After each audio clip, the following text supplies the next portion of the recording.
Ha guys, let's get more news about Warriors, but first don't forget to subscribe and leave your like. Short-handed Golden State Warriors aim for back-to-back wins against New Orleans Pelicans. The New Orleans Pelicans are looking to apply what they've learned as they aim to split their two-game series against the Golden State Warriors on Wednesday night in San Francisco. Buddy Hield, Brandon Podmski and Moses Moody, all starting for the Warriors for the first time this season, scored a total of 64 points on Tuesday. Their performance helped the Warriors come back from a 20-0 deficit to win 124-106 in the first game of this back-to-back series. Best video game consoles. Playing the same opponent in consecutive games is uncommon for most NBA teams, but it's familiar territory for the Pelicans, who faced this situation last week against the Portland Trail Blazers. In that instance, after losing 105-103 on Friday, the Pelicans saw the Trail Blazers win 125-103 on Sunday. Now the Pelicans find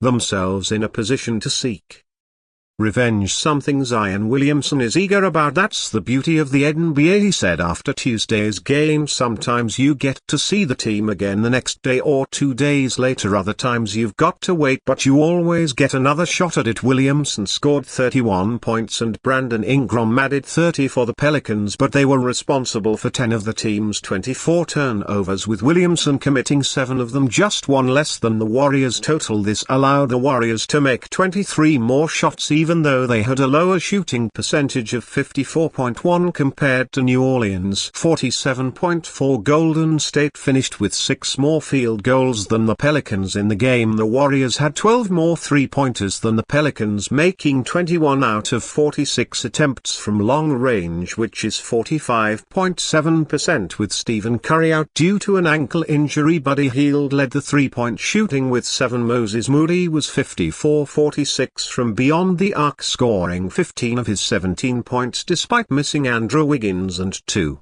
Anthony Melton due to back injuries.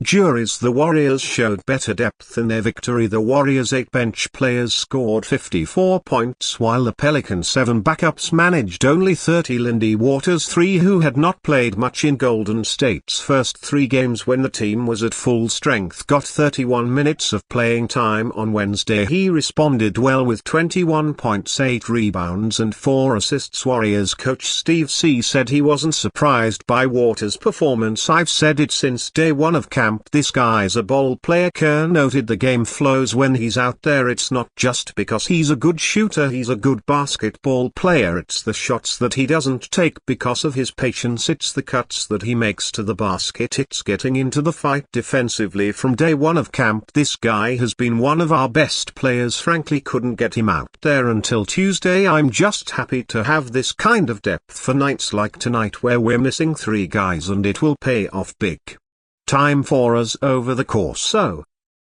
the 82 games." How Draymond's halftime message sparked Warriors' comeback win. While several Warriors players who lit up the stat sheet will get the credit for Tuesday's 124-106 win over the New Orleans Pelicans, a halftime speech from Draymond Green might have been the actual catalyst for their comeback at Chase Center, trailing 51-47 once the second quarter buzzer had sounded. Green's message to Golden State was clear: apply pressure and good things will happen. The first half we came out kind of sluggish. Warriors guard Gary Payton 2 told NBC Sports Bay Area's Enadu after the game. "The second half, Draymond challenged us to come out and hit them first. We could see in that second quarter what happens when we attack and be aggressive. Things start to shift our way. Draymond knows this team very well, and once we put pressure on them and make them make quick decisions, bad things happen and good things tend to happen for us." The Warriors struggled in the first quarter, and the Pelicans took an early 31-4 lead entering the second, with Steph Curry, Andrew Wiggins and 2 Anthony Melton all sidelined Tuesday with injuries. It seemed like the game might be a lost cause, but the Warriors outscored the Pelicans 110-75 over the final 3 quarters, and after Green's message held a 22-point advantage over New Orleans in the second half, thanks largely in part to Buddy Hield's 25 points in the third and fourth quarters on 8 of 10 shooting with 6 3-pointers. Brandon Podey, 19 points points and Lindy Waters 321 points were Golden State's other top scorers. Green meanwhile finished with 3.7 assists and 3 rebounds as a +15 with one very important locker room address. It all starts with Draymond. Forward Jonathan Kaminger told Kiada Draymond came into the locker room and told all of us they're looking good right now, but once we put pressure they're all going to fade, and that's the same thing that happened. You saw it. We all came out here with one mindset, just putting pressure on defense. He said as long as we put pressure on defense the offense will be easy, so that's what we came out here and did. Green's veteran leadership was on display in the Warriors' third win of the 2024-2 NBA season, only reinforcing how important the four-time champion is to Golden State's success. And as Green and company seek a return to the NBA playoffs, moments like his speech tonight certainly could help them achieve that goal. Utah Jazz mailer. Are the Warriors interested in Walker Kessler? Welcome to the Utah Jazz Inboxed, where today we explore the recent trade rumors surrounding Walker Kessler and the Warriors. Every week we'll send out a prompt on X asking you about the questions you have about the Jazz, then we'll respond to as many as we can in that week's inbox. And on the Jazz Notes podcast, Walker has been impressive. Do you think the Jazz would trade him to the Warriors, considering he's young and we have the pick of 27 of them? With complete transparency, these questions were sent on Monday, hours before Jazz forward Taylor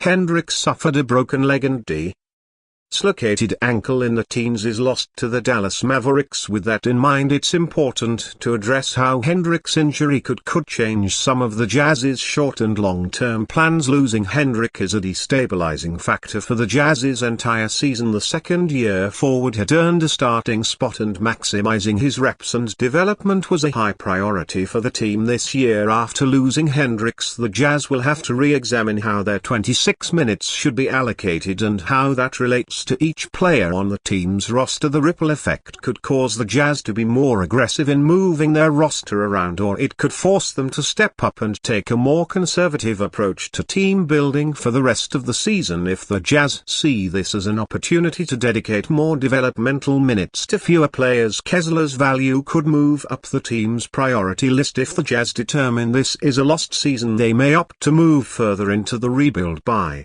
maximizing asset acquisition, in which case they may be more willing to move their starting center. With Crick's injury still fresh and the season still early, it's difficult to predict where the team will go now. If we approached Kessler in isolation and ignored Hendrick's injury, this would become an interesting conversation. The Athletic's Xof Ampo reports that Kessler is a name the Warriors have tested in the past, and with his promising start to the year could be someone they revisit this season. The Jazz were reportedly seeking 2 first-round picks in exchange for Kessler this offseason, but we're excited about the center's development in the early parts of the season. The question then is, do the Jazz view Kessler as a long-term solution at center, or would they prefer to sell the third-year center at a premium? And you fan, what do you think of the situation of Walker Kessler? Leave your opinion in the comments.